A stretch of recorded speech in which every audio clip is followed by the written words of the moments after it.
Hello guys, food trip tayo. Wait lang. Kain lang tayo nito. Okay.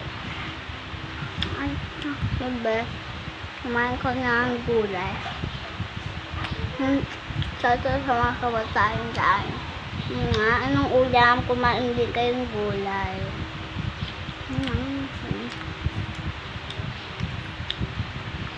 Siyempre, di mawawala yung kanin. Sarap. Siyempre, tubig. Balik ako pagkatapos ko nilang. Kahas nagbalik na din.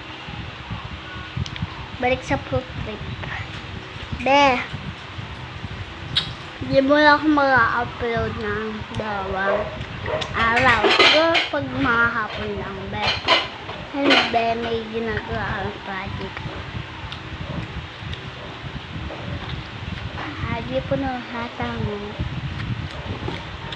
grade 2 na po ako. So po may daming project. Uni may ulam na yun po ba pwede po?